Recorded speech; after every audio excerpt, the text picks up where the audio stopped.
ونعم النصير. أعوذ بالله من الشيطان الرجيم. بسم الله الرحمن الرحيم.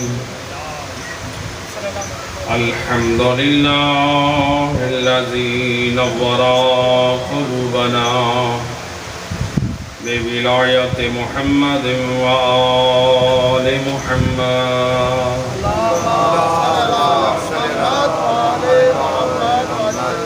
الصلاة والسلام على أشرف الأنبياء والمرسلين وخاتم النبيين بالقاسم محمد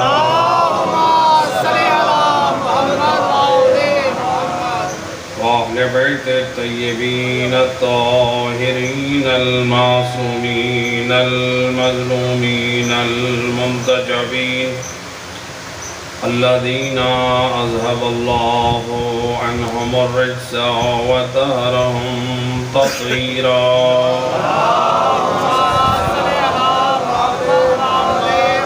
واللعنة الدائمة على أعدائهم أجمعين من يوم ظلمهم إلى يوم الدين. أما بعد، وقد قال الله تبارك وتعالى في كتابه المجيد وفرقانه الحميد وقوله الحق. بسم الله الرحمن الرحيم. يا أيها الذين آمنوا اتقوا الله وابتغوا إليه الوسيلة. صلوات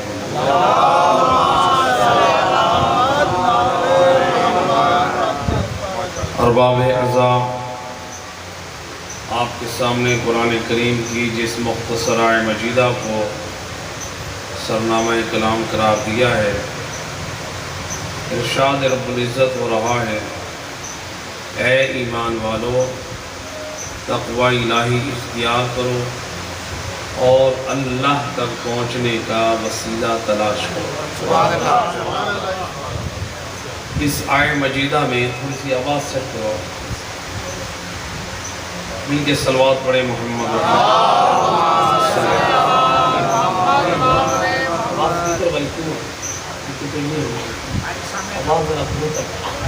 نعرہ تکبیر، اللہ اکبر، نعرہ رسالت، یا رسول اللہ، نعرہ حیدری، آواز بلند صلوات. اللہم صل علی محمد.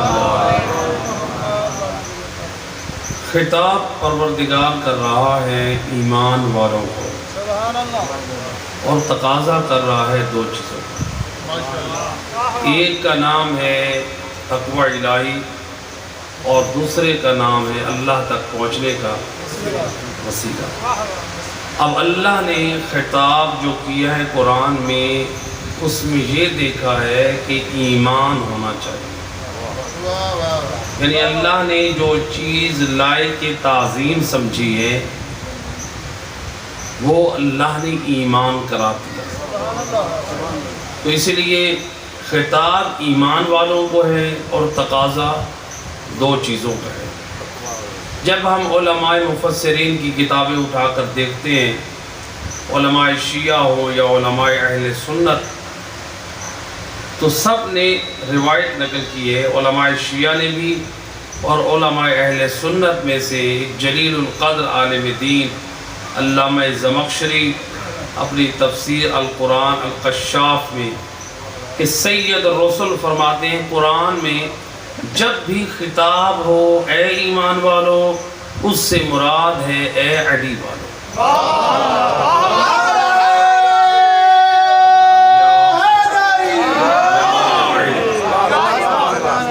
اس سے مراد کیا ہے؟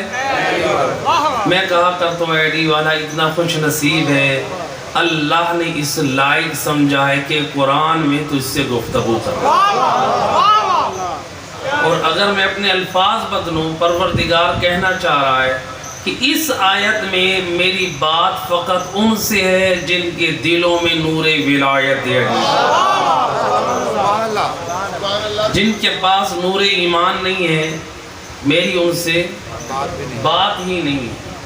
تو لہٰذا اللہ نے جو خطاب کیا ہے وہ ہے ایمان والے، اور تقاضا کیا ہے دو چیزوں کا، ایک کا نام ہے تقوی الہی اور دوسرے کا نام ہے اللہ تک پہنچنے کا۔ بھئی تقوی الہی کیسے حاصل ہوگا؟ جب تک کوئی ہادی نہیں ہوگا، جب تک کسی ہادی کے برحق ہونے کا علم نہیں ہوگا، وہ اس وقت تک تقوی کی راہ پر چلنا بھی ممکن نہیں ہے۔ ورنہ ہر شخص کہے کہ یہ راستہ جو ہے صراط مستقیم کا ہے، یہ راستہ صراط مستقیم کا ہے، ہر ایک اپنی مرضی سے دین میں چیزیں داخل کرتا جائے اور اس کو تقوی کا نام دیتا جائے۔ تو لہٰذا تقوی کی راستے پہ چلنے کے لیے بھی پہلے معرفت ہونی چاہیے کہ اس راستے کے ہادی کون ہیں۔ جب تک ان ہادیان کی معرفت نہیں ہوگی اس وقت تک تقوی کے راستے پہ چلنا بھی ہمارے لیے ممکن۔ بھئی آپ ملتان جائیں تو آپ کو اس ملتان جانے کے لیے بھی ہدایت کی ضرورت ہے کہ کون سی سڑک، کون سا راستہ، کس سائڈ سے آپ کو جانا ہے۔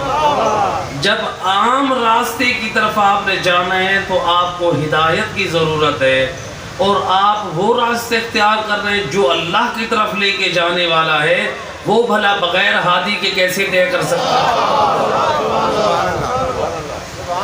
اور ہادی بھی ایسا ہو جو ماں کی گود سے لے کر لحد تک جس کا ہر عمل ہمیں نمونہ نظر آئے۔ ہادی تو وہی ہوگا۔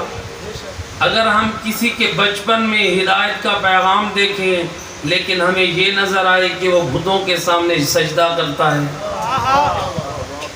تو لہذا ہادی کو ابتدا سے انتہا تک پورے کمالات اور فضائل کا مجموعہ ہونا چاہیے۔ مل کے صلوات پڑھیں محمد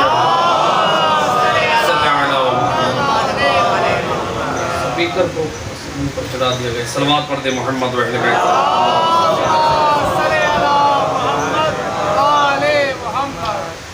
اب یہ وسیلہ کیا ہے؟ ایک تو ہے کہ تقوی الہی اختیار کرو، اس کے لیے ہمیں ہادیان کی ضرورت ہے۔ اور ہادی کون ہو سکتا ہے؟ جو اللہ قرآن میں خود کہہ رہا ہے وَابْتَغُوا إِلَيْهِ الْوَسِيلَةَ، یعنی ایسا وسیلہ تلاش کرو جو اللہ تک پہنچائے۔ دو چیزیں، ایک مرتبہ یہ ہے کہ وسیلہ بناؤ، ایک ہے وسیلہ تلاش کرو۔ اللہ نے یہ نہیں کہا ہے وسیلہ بناؤ۔ اگر اللہ کہتا وسیلہ بناؤ تو امت پھر اپنے جیسے خطا کاروں کو تلاش کر کے لے آتی۔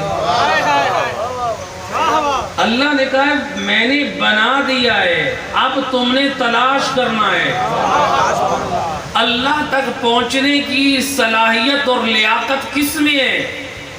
تو اب ہر شخص یہ بھی صلاحیت نہیں رکھتا کہ وہ کون ہستیاں ہیں جن کے وسیلے تک ہم اللہ تک پہنچے، جن کے وسیلے کے صدقے ہم اللہ تک پہنچے۔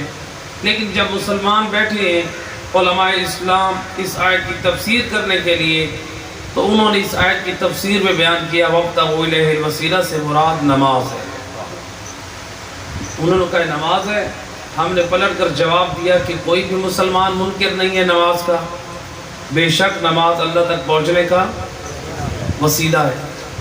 پھر جواب دیا کہ وَابْتَغُوا إِلَيْهِ الْوَسِيلَةَ سے مراد روزہ ہے، ہم نے پھر وہی جواب دیا، روزے کا بھی کوئی مسلمان منکر نہیں۔ پھر کہا اس سے مراد حج ہے، ہم نے پھر وہی جواب دیا، روزے حج کا بھی کوئی منکر نہیں۔ کبھی کہا زکوٰۃ ہے۔ گویا علماء اسلام ایک ایک فریضہ واجب کو بیان کرتے گئے اور اللہ تک پہنچنے کا وسیلہ بتاتے گئے۔ ہم نے آخر میں کہا بے شک یہ جتنے اعمال صالح ہیں یہ اللہ تک پہنچنے کا وسیلہ ہے، لیکن یہ کیسے یقین ہو جو نماز ہم پڑھ رہے ہیں وہ اللہ تک پہنچنے کا وسیلہ ہے؟ اس لیے کہ جب ہم مسلمانوں کی نماز کی طرف دیکھتے ہیں تو مسلمانوں میں، خود مسلمانوں میں، اہل سنت میں نماز میں ہاتھ رکھنے کا طریقہ جدا ہے، اور مذہب تشیع میں ہاتھ کھولنا ہے۔ علماء اہل سنت میں جائیں تو وہاں پر آپ کو 3 یا 4 طریقے ملیں گے۔ تو گویا آپ مسلمانوں کی نماز کو دیکھیں تو طریقہ جدا جدا۔ اگر حج کو دیکھیں تو کچھ مسلمان ہیں جو طواف النساء کرتے ہیں، کچھ ہیں طواف النساء کرتے نہیں ہیں۔ مسلمان وہ بھی ہیں اور مسلمان۔ اب کس کا حج اللہ تک پہنچنے کا وسیلہ؟ آپ نے کہا زکوٰۃ کا جب نصاب دیکھتے ہیں تو وہ بھی مسلمانوں کے درمیان مختلف ہے۔ اب کس کی زکوٰۃ اللہ تک پہنچنے کا وسیلہ؟ آپ نے کہا روزہ ہے، جب روزے کو دیکھا تو عام مسلمان روزہ افطار کرتے ہیں غروب تک، لیکن جو آل محمد کے چاہنے والے شیعہ ہیں وہ قرآن کی آیت کو دیکھ کر، اللہ قرآن میں فرماتا ہے وَأَتِمُّ الصِّيَامَ إِلَى اللَّيْلِ، روزہ تمام کرو رات تک۔ تو شیعہ حضرات قرآن کی آیت کے مطابق روزہ تمام کرتے ہیں رات تک، اور مسلمان روزہ کھولتے ہیں مغرب کے وقت۔ اب کیسے معلوم ہو کس کا حج، کس کی نماز، کس کا روزہ، کس کی زکوٰۃ، کس کی عبادتیں اللہ تک پہنچنے کا وسیلہ ہے؟ امت وہی مشکل میں کھڑی ہے، اور اس مشکل کے حل کے لیے امت کو آنا پڑا دروازے رسول اللہ پر۔ یا رسول اللہ، آپ کے دروازے سے ملا ہے قرآن، اب آپ ہی مشکل کشائی کریں، آپ اس مشکل کا حل بتائیں۔ سید رسول فرماتے گھبرائیں نہیں، ہر مشکل کا حل میرے دروازے سے ملا۔ بھائی محمد و آل محمد بلند کر صلوات۔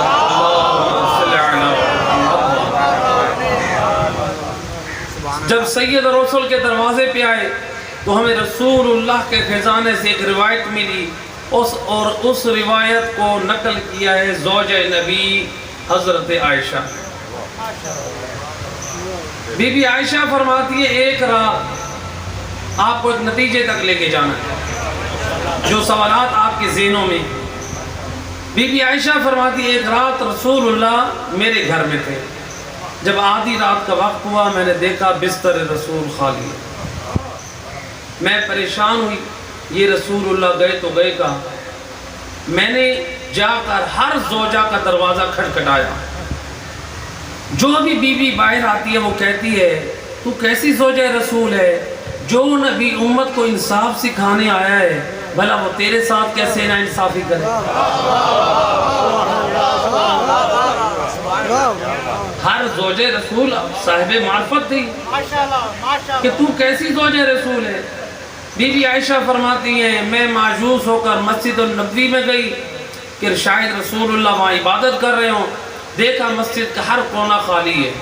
میری پریشانی اور بڑی، رسول نہ گھر میں ہے، نہ زوجات کے پاس ہے، نہ مسجد میں ہے، گئے تو گئے کہاں؟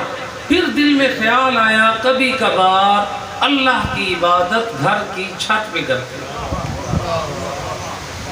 لیکن میرے ذہن میں سوال آیا، یا رسول اللہ مساجد میں کعبے کے بعد افضل مسجد ہے مسجد النبوی، آپ مسجد کو چھوڑ کے گھر میں نماز کیوں پڑھ رہے ہیں؟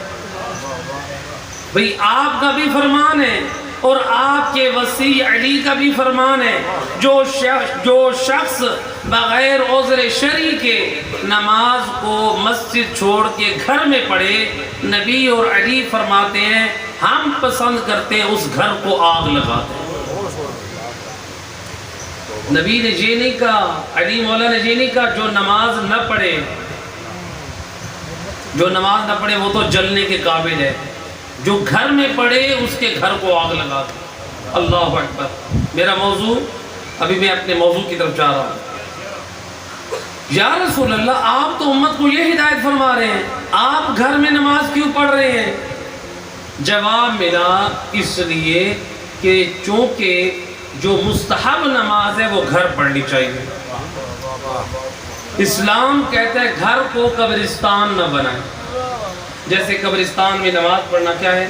مکروہ ہے، وہاں نہیں پڑھی جاتی نماز. گھر میں نماز پڑھیں، نوافل پڑھیں، مستحب نمازیں پڑھیں، تاکہ جو آپ کے معصوم بچے ہیں وہ آپ کے قیام سے، آپ کے رکوع سے، آپ کے سجدے سے اللہ کی عبادت سیکھیں. لیکن پھر سوال ہے یا رسول اللہ جس گھر میں آپ نماز پڑھتے ہیں وہاں تو کوئی بچہ ہے نہیں. اور فعل الحکیم لا یخلو عن الحکمہ، حکیم کا کوئی فعل حکمت سے. اور نبی تو حکیم امت ہے. نبی جو اس گھر میں نماز پڑھ رہے ہیں کوئی سبب ہے. زوجہ رسول کہتی ہے میں سیڑھیوں پہ چڑھی، میں نے دیکھا چھت پہ سید الرسل مصلی عبادت پر واقع موجود ہے اور رسول اللہ کے ہاتھ بلند ہیں. سید الرسل اللہ کی بارگاہ میں ہاتھوں کو بلند کر کے فرما رہے ہیں اللہم اغفر امتی بحق علی ابن ابی طالب.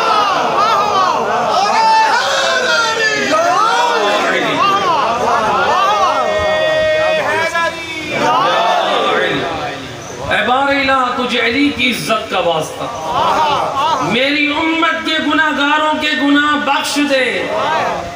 اب زوجہ رسول پیچھے کہتی ہیں مجھ سے رہا نہ گیا، میں رسول اللہ کی پشت سے رسول اللہ کے سامنے آ بیٹھی.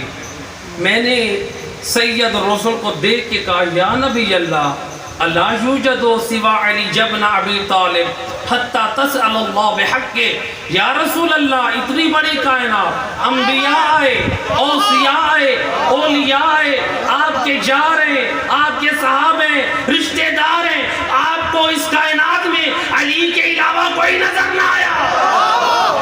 کیا ہی بات ہے. اب سید الرسل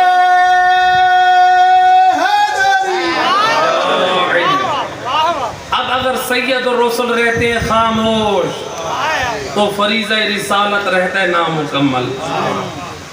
اللہ اکبر. رسول اللہ بولے کیا بولے؟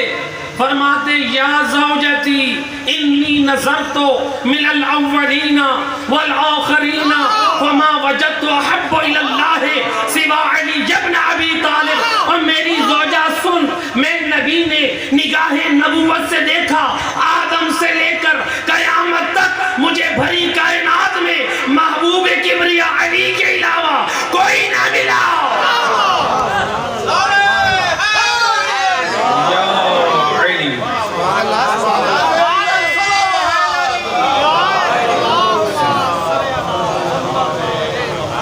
مجھے بھری کائنات میں علی کے علاوہ کوئی محبوب کبریا نہ ملا. اب گویا اب معلوم ہوا کہ رسول اللہ اس گھر میں نماز کیوں پڑھ رہے تھے. گویا جانتے ہیں میری امت جیسے میری اس زوجہ کی مانگتی ہے. اپنی زوجہ کی زبانی علی کی عظمت کو پہنچانا تھا اور دنیا والوں علی کو اپنے جیسا نہ سمجھنا. نبی جب خدا سے مانگتا ہے تو علی کا واسطہ دے کے دعا مانگتا ہے.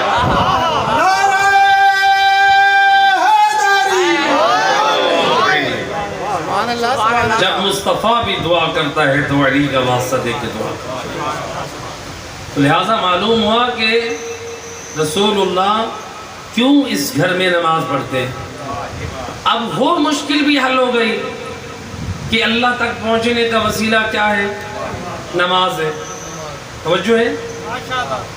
اللہ تک پہنچنے کا وسیلہ روزہ ہے، اللہ تک پہنچنے کا وسیلہ حج ہے، اللہ تک پہنچنے کا وسیلہ زکوٰۃ ہے. لیکن امت کے احکام جدا جدا ہیں. نبی نے بتا دیا علی کے دروازے پہ آ جاؤ، جو علی نماز دے وہ اللہ تک پہنچنے کا وسیلہ، جو علی روزہ دے وہ اللہ تک پہنچنے کا وسیلہ. چونکہ رسول نے ذات علی کا تعارف کرا دیا. نعرہ تکبیر، نعرہ رسالت، نعرہ حیدری، بلند تر صلوات. رسول نے تعارف کرا دیا، دیکھو اس ہادی برحق کے دروازے پہ آئے، اس سے تمسک اختیار کر لو، بس جو عمل یہ دیتا جائے کرتے جاؤ، اللہ تک پہنچنے کا وسیلہ ہے۔ ایک صلوات پڑھ دے محمد۔ اور حضرت عبداللہ ابن مسعود وہ کہتے ہیں کہ ہم سید الرسل کی محفل میں بیٹھے تھے، رسول اللہ نے فرمایا کہ 3 عمل ایسے ہیں جسے اس کا نبی، جسے اللہ اور اس کا رسول پسند کرتا ہے۔ 3 عمل۔ یا رسول اللہ وہ کون سے عمل ہیں؟ فرمایا پہلا عمل ہے سردیوں کی رات کو نماز تہجد پڑھنا، دوسرا عمل گرمیوں کے دنوں کے روزے رکھنا، تیسرا عمل چھپ کے رائے خدا میں صدقہ دینا۔ عبداللہ ابن مسعود کہتے ہیں میں نے سوچا گرمیاں ہیں نہیں کہ میں روزے رکھوں، مال ہے نہیں کہ میں صدقہ دوں، اب رہ گئی باقی سردیاں، تو وہ ہے موسم، تو کیوں نہ آج سے نماز تہجد شروع کروں۔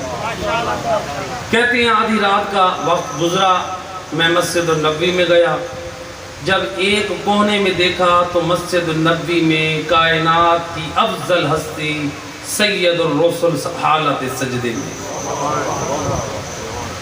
مسجدوں میں سے افضل مسجد کعبے کے بعد مسجد، اور کائنات میں بعد از خدا افضل ہستی سید الرسل ہے، اور رسول فرماتے ہیں عبادات میں جو سب سے افضل رکن ہے وہ ہے سجدہ، اور رسول اللہ فرماتے ہیں انسان اللہ کے قریب زیادہ اس وقت ہوتا ہے جب حالت سجدہ میں ہو۔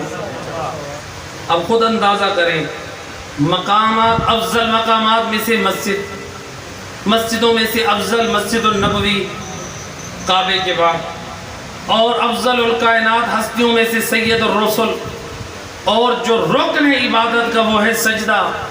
اب رسول جب اتنے افضل ہو کے افضل مقام پہ حالت افضل میں جو مانگ رہے ہیں وہ بھی کوئی افضل عمل ہوگا، اور جس کا واسطہ دے رہے ہوں گے وہ بھی کوئی افضل ہوگا۔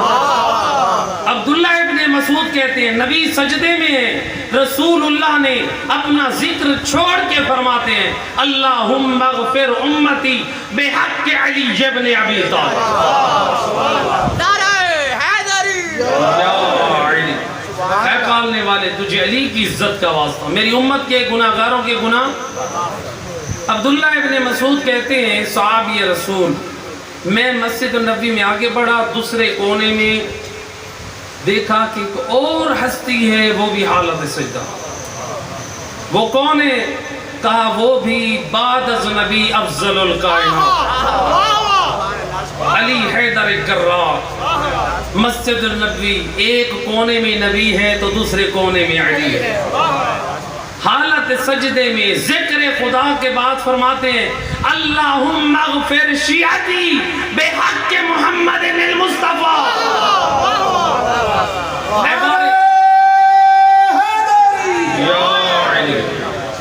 بار محمد و آل محمد بلند تر صلوات۔ اے بار الہ تجھے سید رسول کی عزت کا واسطہ میرے شیعوں کی بخشش فرما۔ عبداللہ ابن مسعود کہتے ہیں میں حیران بھی ہوا اور تعجب بھی ہوا، ادھر نبی دعا کرتے ہیں تو علی کا واسطہ، ادھر علی دعا کرتے ہیں تو نبی کا واسطہ۔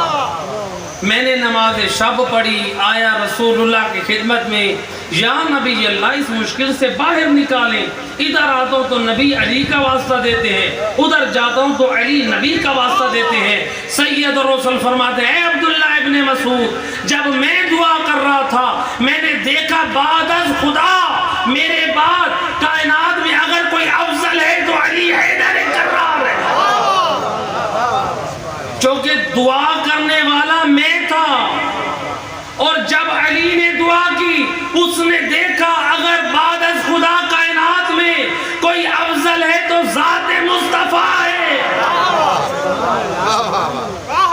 صلوات پڑھ دے محمد۔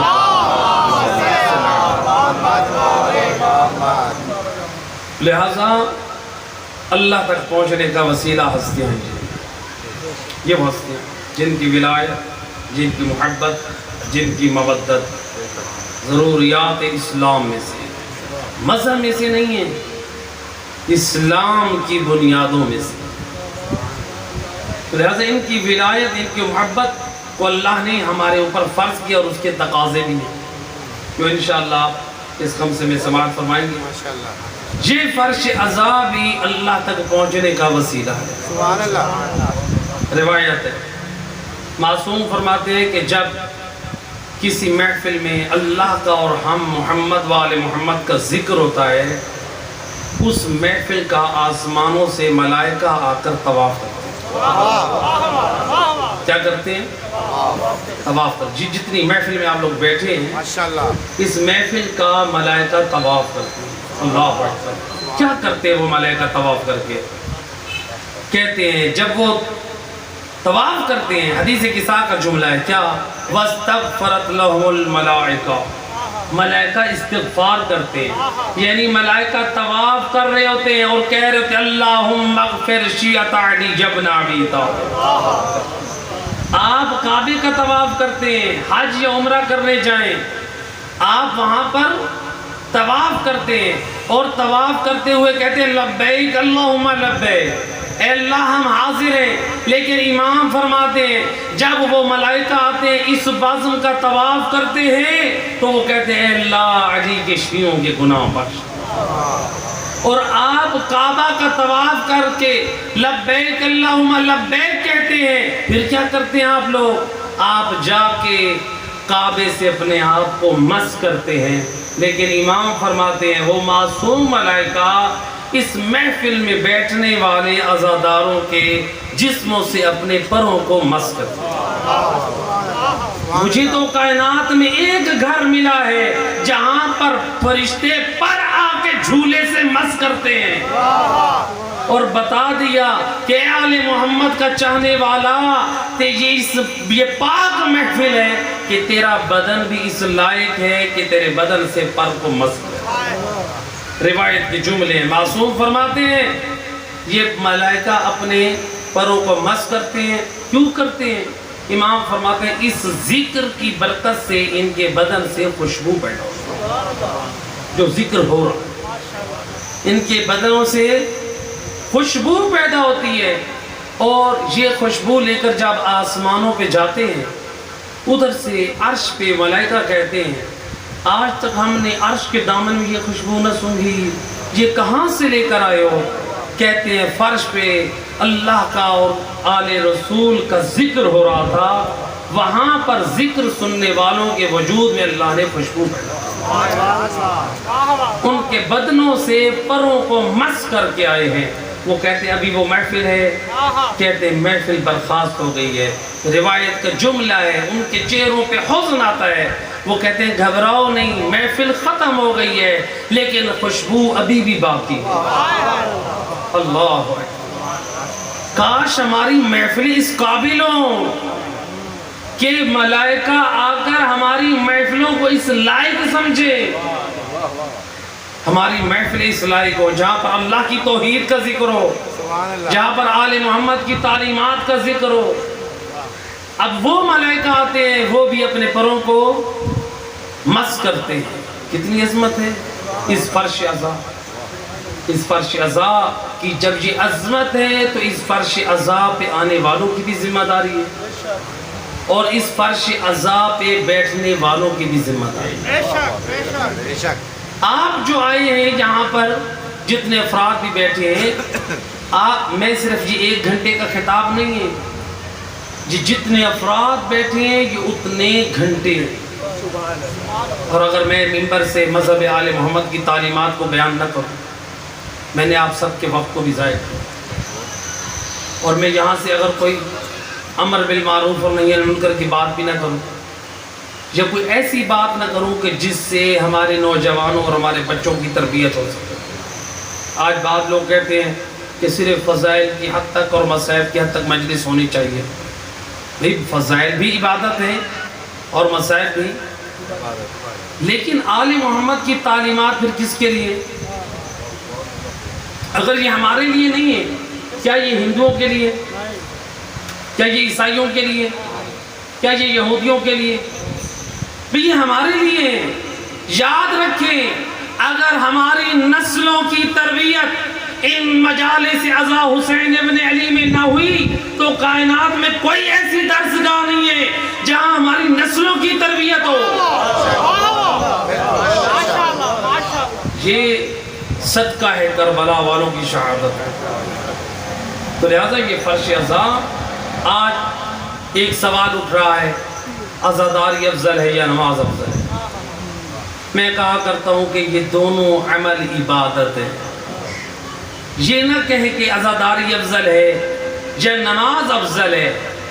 اگر دیکھنا ہے تو میں کہا کرتا ہوں عزاداری سید الشہداء نام ہے مودت حسین ابن علی کا، اور نماز نام ہے مقصد حسین ابن علی۔ سبحان اللہ۔ میرا دوست، تیرا ایمان مودت کے بغیر بھی ناقص ہے اور تیرا ایمان مقصد کے بغیر بھی ناقص ہے۔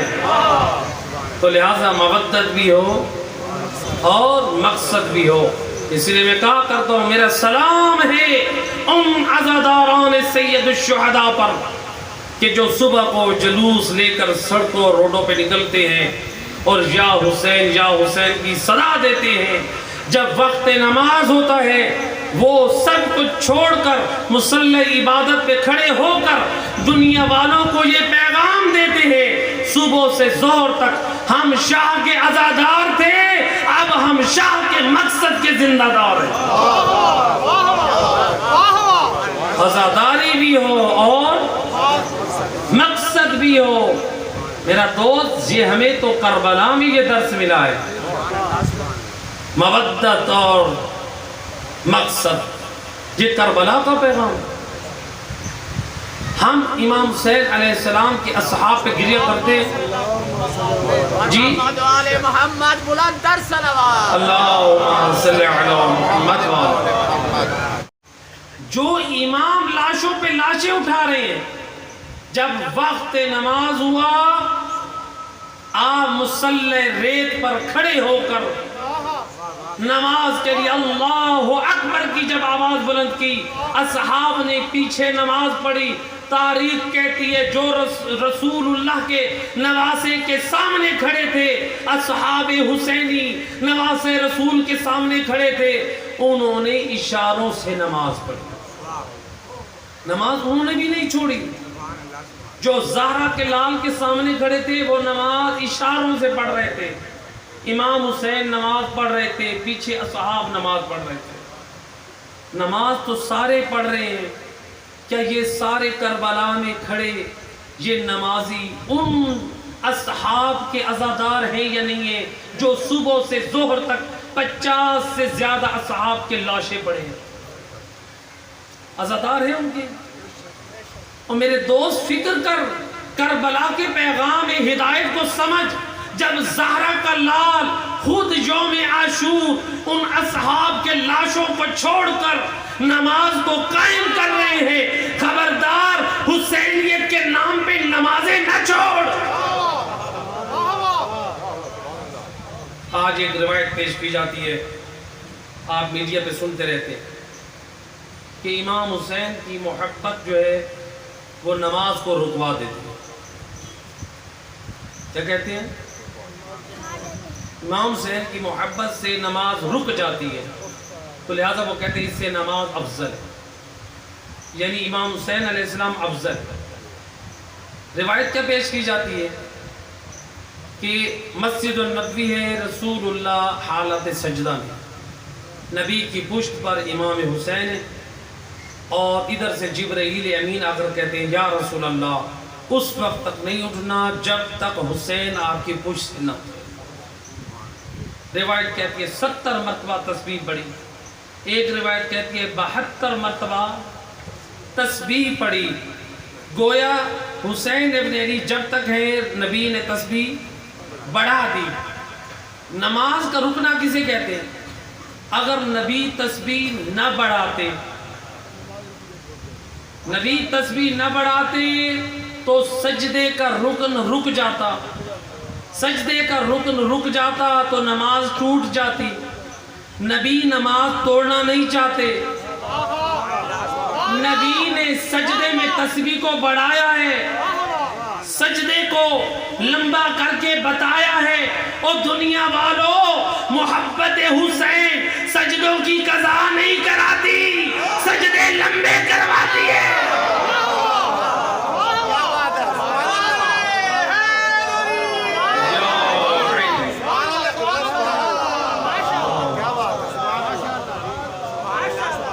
محبت حسین سجدوں کی قضا نہیں کرواتی۔ اگر حسین کی محبت سجدہ چھڑواتی تو نبی سجدے میں تسبیح لمبا نہ کرتے۔ وہ لوگ فقہ سے جاہل ہیں، وہ فقہ امام جعفر صادق سے جاہل ہیں جو اس طرح سے گمراہی پھیلا کر بات کرتے ہیں۔ نبی بتا رہے ہیں محبت حسین سجدے کو لمبا کرواتی ہے۔ گوئے نبی نے اپنے عمل سے دو پیغام دیے۔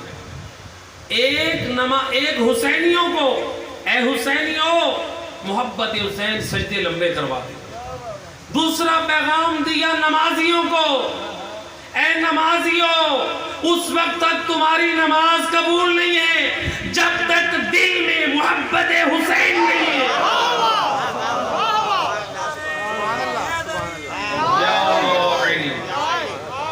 صلوات پڑھ دے محمد۔ لہذا نماز اور عزاداری کا تقابل نہ کریں۔ خود زہرا کلال نے کربلا میں اپنا پاک کردار پیش کر دیا۔ آج ہمارے جوان ہو یا بزرگان، آپ صبح عاشور کو حضرت علی اکبر کی آذان سنتے اور گریہ بھی کرتے۔ بے شک کرنا بھی چاہیے گریہ، یقیناً یہ عبادت ہے۔ حضرت علی اکبر نے جو آذان دی تھی اس کا مقصد کیا تھا؟ ذرا فکر کریں، سوچیں کہ وہ اس لیے دے رہے تھے کہ ہمارے چاہنے والے، میرے مودت رکھنے والے صرف اذان کو سن کے گریہ کریں، یا حضرت علی اکبر نے اذان دی تھی نماز کے لیے؟ آپ کہیں گے اذان کے لیے۔ اور میرا دوست، جب صبح عاشور کی تو اذان سن کے حضرت علی اکبر کے مصائب پر گریہ کرے تو تیرا فریضہ بنتا ہے فوراً مسجد میں جا اور کہہ، اے حضرت علی اکبر آپ کی مودت کا حق ادا کر کے آپ کے مقصد کو زندہ کرنے آیا ہوں۔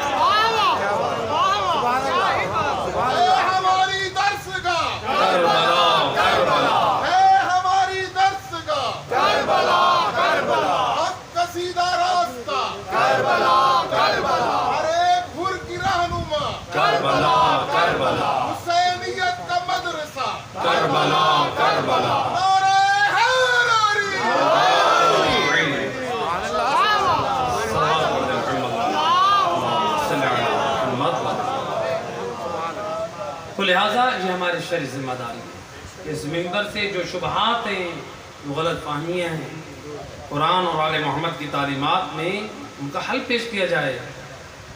تو لہٰذا ہمارے اس لیے ایک استاد بزرگوار کہا کرتے تھے، ہماری قوم بے عمل نہیں ہے، ہماری قوم بے خبر ہے۔ ان کو بے خبری میں رکھا گیا ہے، جب ان کو بتائیں گے یہ عمل کریں گی۔ قوم کو بے خبری میں رکھا گیا ہے کہ ان کو سستے میں جنت مل جائے۔ صلوات پڑھ دے محمد پر۔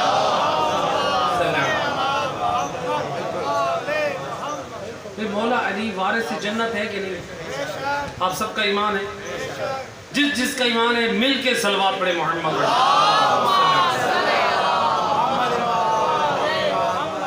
ہم سب ایمان رکھتے ہیں مولا علی قسیم النار والجنہ ہے۔ جب ان کو یہ سند مل گئی، مولا علی کہتے جب نبی نے فرما دیا اب مجھے نماز کی ضرورت نہیں۔ فکر کرنے کی بات، جو قسیم النار والجنہ ہے وہ نماز پڑھے، اس کے لیے نماز ضروری ہے، اور میری اور آپ کی نماز ضروری نہیں ہے۔ جو قسیم النار والجنہ وہ تو گرمیوں کے دنوں کے روزوں کو پسند کرے، اور جس نے ان کی ولایت کا کلمہ پڑھے ان کے لیے روزہ ضروری نہیں ہے۔ میرا دوست وارثان جنت کو دیکھ، اگر نماز ان پر معاف ہوتی اگر نماز کی ضرورت نہ ہوتی تو پھر وارثان جنت بھی نماز نہ پڑھتے۔ آج بعض لوگ یہ بہانہ بناتے ہیں کہ صحابہ کہف کے کتوں نے کون سی نماز پڑھی تھی، وہ بغیر نماز کے جنت میں جا سکتے ہیں تو ہم کیوں نہیں جا سکتے؟ یہ کتوں کا دین نہیں ہے، یہ آل محمد کا دین ہے، یہ آل محمد کا دین ہے، یہ کتوں کا دین نہیں ہے۔ اور میرا دوست تجھ اور مجھ پر علی اور اولاد علی کی ولایت ہے، کتوں کی نہیں۔ اور جو ایمان رکھتے ہیں کہ کتے اگر نماز پڑھے بغیر جنت جا سکتے ہیں، ہم کیوں نہیں جا سکتے؟ میں اپنی زندگی میں فتویٰ دے رہا ہوں، جا کے گھر آئینہ دیکھ لے، اگر شکل کتوں والی نظر آئے نماز معاف ہے۔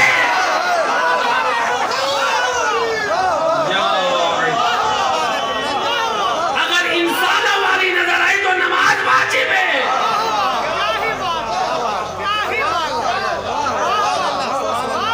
بہانہ بنا رہے نماز نہ پڑھنے کا۔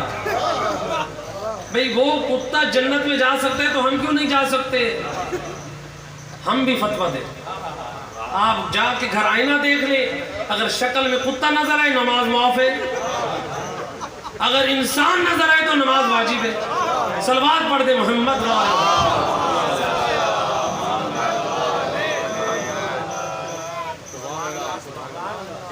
ایک مل کے صلوات پڑھ دے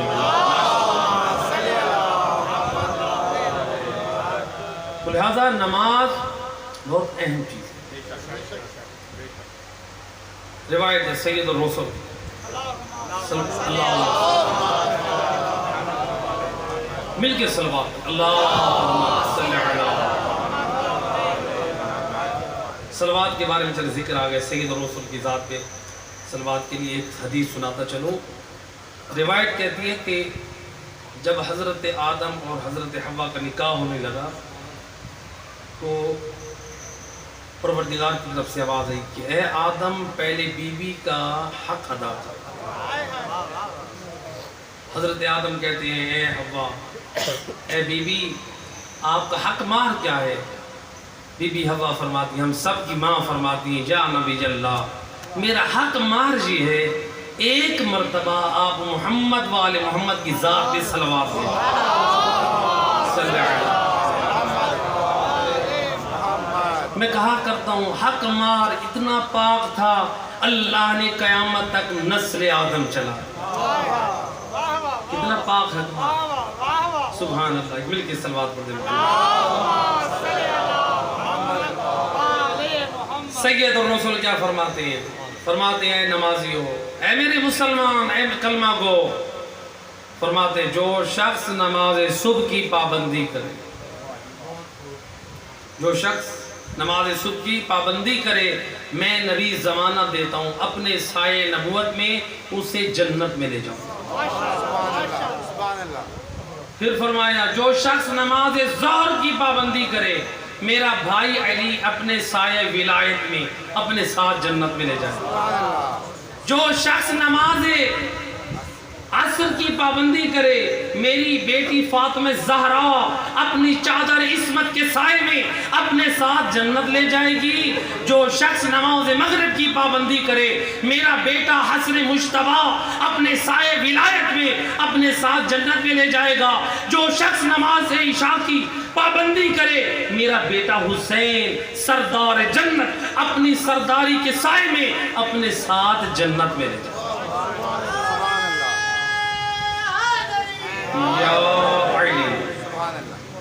اب ذرا اس روایت کا رخ سید الرسول کیا سمجھانا چاہتے ہیں؟ آپ کے اس چوک پہ آ گئے صدر پاکستان، آپ سارے کھڑے ہو کر اس کے ساتھ سیلفیاں بنوائیں گے اور میڈیا والے بھی آ جائیں گے، ویڈیو بھی بھئی ہماری فیس بک پہ جائے، ٹیلی ویژن پہ دنیا دیکھے ہم صدر پاکستان کے ساتھ، یا وزیر اعظم آ جائے آپ اس کے ساتھ بھی سیلفیاں بنوائیں گے، یا کوئی سردار آ جائے آپ اس کے ساتھ بھی سیلفیاں بنوائیں گے، بھئی دنیا دیکھے ہمارے لیے باعث افتخار۔ نبی فرماتے ہیں او دنیاوی صدر اور وزیر کے ساتھ کھڑے ہو کر فخر کرنے والا 5 وقت کا نمازی تو بن، صدر اسلام محمد مصطفیٰ، وزیر اعظم علی مرتضیٰ، جنت کے سردار الحسن والحسین، سیدہ شباب اہل الجنہ، جنت کی عورتوں کی سردار فاطمہ الزہرا، ہم یہ پنجتن پاک سائے نبوت، سائے ولایت، سائے امامت، سائے عصمت میں جب تیرا استقبال کر کے جنت کی طرف لے کے جا رہے ہوں گے، یہ منظر انبیاء دیکھیں گے، یہ منظر اوصیاء دیکھیں گے، یہ منظر امتیں دیکھیں گی اور پوچھیں گے یہ کون نورانی چہرے والے ہیں جن کا استقبال یہ پنجتن پاک کر رہے ہیں۔ آواز آئے گی یہ وہ خوش نصیب ہیں جو پنجتن پاک کے حبدار 5 وقت کے نمازی ہیں۔ سبحان اللہ، سبحان اللہ۔ یہ 5 وقت کے نمازی، 5 پنجتن پاک کے حبدار، سلوات پڑھے مانگ۔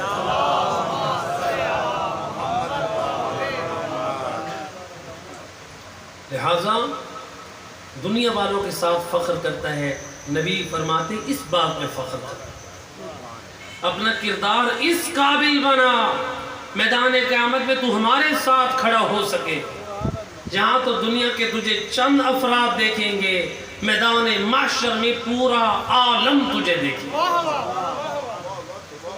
میری اور آپ کے لیے فخر اور عزت اس وقت ہے جب ہم فخر سے سر بلند کر کے انبیاء اور ائمہ خدا کے ساتھ کھڑے ہیں۔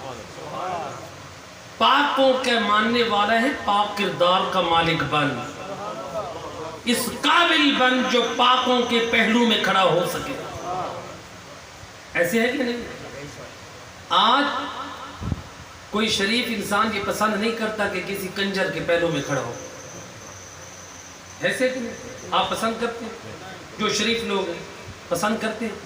پھر اہل بیت جی کیسے پسند کریں گے میدان محشر میں شرابی کو اپنے پہلو میں کھڑا کریں؟ میں اور آپ پسند نہیں کرتے، نبی پسند کریں گے۔ میں اور آپ پسند نہیں کرتے کسی بےہودہ، کسی زانی کو، کسی اور بے دین کو اپنے پہلو میں کھڑا، نبی اور امام پسند کریں گے۔ میرا دوست اپنا کردار اتنا پاک بنا جو پاک تجھے دیکھ کر کہے مرحباً بکا، خوش آمدید اے ہمارا حبدار، تیری محبت پہ بھی راضی ہے، تیرے کردار پہ بھی راضی ہے۔ ایسے پاک کردار کا مالک بن جو پاک تیرا استقبال کرے۔ اس دین کی بقا کے لیے آل محمد نے بڑا خرچ کیا، اجر و کمال اللہ زیادہ۔ لٹ گیا آل محمد کا گھرانہ، روایت کہتی ہے ادھر سے زہرا کی لاشا لٹ رہا ہے تو ادھر سے خیام میں لوٹے۔ اجر و کمال۔ اب کون سی بڑی مصیبت کہوں، زہرا کے لال کا لاشا لوٹا جانا یا علی کی بیٹی؟ اجر و کمال اللہ۔ روایت کہتی ہے جب خولی و شمر جب خیمے میں داخل ہوئے بغیر اجازت، یہ آج اشقیاء کو جو جرت ملی ہے یہ پہلی مرتبہ نہیں، مدینے میں ایک دروازے میں بھی امت داخل۔ اجر و کمال اللہ۔ اس دروازے پہ بھی آگ لگی تھی، آج صحرائے کربلا میں بھی آگ لگی ہے۔ بڑا فرق ہے، بڑا فرق۔ اجر و کمال اللہ۔ اس دروازے پہ جب آگ لگی تھی تو وہاں پر مرد کو قیدی کیا تھا، یہاں پر آگ لگی ہے تو علی کی بیٹیوں کو قیدی۔ اجر و کمال اللہ زادہ، بڑا فرق ہے، اجر و کمال اللہ زادہ۔ روایت کہتی ہے جب یہ خولی یہ شمر اندر داخل ہوئے، میرا چوتھا امام بستر مرض پر اس لعین نے بستر کو کھینچا، میرا امام منہ کے بل زمین کربلا، اے علی کی بیٹیاں تیری غربت کو سلام، اتنی مجبور ہے بیبیاں ایک دوسرے میں پناہ لے رہی ہے، اس لیے کہ کوئی ظالم ان کی طرف گرز مارتا ہے، کوئی سید سجاد کے نیچے سے بستر کھینچتا ہے، اتنی مجبور ہے، وقت وقت کے امام کو نہ بچا سکی، میرے وقت کا امام بھی اتنا مجبور ہے جب ظالم علی کی بیٹیوں کے سروں پہ گرز مارتا ہے، روایت کہتی ہے وہ گرز جب لگتا تھا فقط چادر نہ اترتی تھی بلکہ سر سے خون کا فوارہ جاری ہو جاتا تھا۔ اجرکم علی اللہ زادارو، اجرکم علی اللہ۔ بنت علی رو کے فرماتی ہے جب دیکھا نا یہ خولی لعین یہ لوٹ بھی رہا ہے رو بھی رہا ہے، علی کی بیٹی کے ہاتھ کانوں میں بالیوں میں ہاتھ ڈال کر اس طرح سے کھینچا، اجرکم علی اللہ۔ روایت کہتی ہے علی کی بیٹی فرماتی ہے بعض روایات میں کہ بیویوں نے خود اپنی بالیاں اتار کر دی، لیکن جو معصوم بچیاں تھیں جو اتارنے کی طاقت نہ رکھتی تھی ان کے ہاتھوں میں ہاتھ ڈالے گئے۔ اجرکم علی اللہ زادارو، علی کی بیٹی غیرت مند باپ کی بیٹی ہے، اپنا زیور جو تھا اتار کر خود پھینک رہی ہے اور کہہ رہی ہے رو بھی رہا ہے اور لوٹ بھی رہا ہے، کہتا ہے رو اس لیے رہا ہوں آل محمد کا گھرانہ اور اتنے بڑے مصائب ہیں، اور اگر میں نے نہ لوٹا تو کوئی اور لوٹ کر لے جائے گا۔ اجرکم علی اللہ زادارو، روایت کہتی ہے جب خیموں کو آگ لگ گئی، روایت کہتی ہے آیت اللہ اشتہاردی نقل کرتے ہیں اس جلتے ہوئے خیمے سے ایک معصومہ بچی دوڑتی ہوئی باہر نکلی جس کے کرتے میں آگ لگی ہوئی ہے۔ حمید ابن مسلم کہتا ہے اب میں دوڑ کر گاؤں بچی اب مجھے آگ بجھانے دے۔ حمید کہتا ہے خبردار اے نامحرم میرے بدن کو نہیں چھو سکتا۔ اے آل محمد کی کم سن بچیاں بھی وہ اتنی پردے کا خیال کر رہی ہے، جب اس نے کہا بچی اطمینان رکھ میں صرف آگ بجھاؤں گا، جب دیکھا بچی نے یہ صرف آگ بجھانے کا ارادہ رکھتا ہے، جب دامن سے آگ کو بجھایا دیکھا یہ شخص اس سے امن ہے، امان ہے، نقصان نہیں ہے۔ آیت اللہ اشتہاردی نقل کرتے ہیں اس معصومہ نے رو کر کہا یا شیخ دلینی الی الغریب، اے شیخ مجھے نجف کا پتہ بتا۔ یہ کہتے حمید ابن مسلم اور بچی نجف کا پتہ معلوم کر کے کیا کرے گی؟ کہا نجف کی طرح منہ کر کے کہوں گی اور دادا علی، اور جب بھی کسی یتیم میں مشکل آئی ہے آپ یتیموں کی فریاد کو پہنچے اور آئے کربلا میں دیکھے اور حسین کی یتیمہ لٹ گئی، آئے گوشوارے نہ رہے، آئے تماچے لگے، آئے دادا علی۔ الا لعنت اللہ علی القوم الظالمین وسيعلم الذين ظلموا أي منقلب ينقلبون۔ اے کریم مہربان اللہ بحق محمد و اہل بیت علیہ الصلوۃ والسلام، اس فرش عزا کا بچھایا جانا جناب سید شبیر کاظمی صاحب کے بار الہ اپنی بارگاہ میں قبول و منظور ہے۔ اے مہربان اللہ اس گھر پہ اپنی رحمت و برکت کا نزول فرما۔ اے کریم مہربان اللہ اس گھر کو خوشیوں سے آباد و شاد فرما۔ اے کریم مہربان اللہ اس فرش عزا کا ثواب اس صاحب خانہ کے جتنے مرحومین ہیں ان کی روح کو عصال فرما۔ اس فرش عزا کا ثواب سید شبیر کاظمی صاحب کے لیے ذخیرہ آخرت قرار دے۔ اے کریم مہربان اللہ ان کی توفیقات خیر میں اضافہ فرما۔ حاضرین محفل میں اے کریم مہربان اللہ بحق محمد و اہل بیت علیہ الصلوۃ والسلام، کاظمی اور بخاری سادات کرام جتنے بھی یہاں اس فرش عزا کو بچھانے میں معاونین ہیں خدمت گزاران. اے کریم اللہ ان سب کی توفیقات خیر میں جاتا ہے. اے کریم مہربان اللہ ان سب کی حلال رزق میں وسعت و برکت عطا فرما. ان تمام سادات کرام کے گھروں کو خوشیوں سے آباد و شاد فرما. اے کریم مہربان اللہ حاضرین فرش عزا میں جتنے مومنین مومنات موجود ہیں سب کی حاجات شرعیہ پوری فرما. اے اللہ ہماری بچیوں اور بچوں کے نصیب نیک فرما.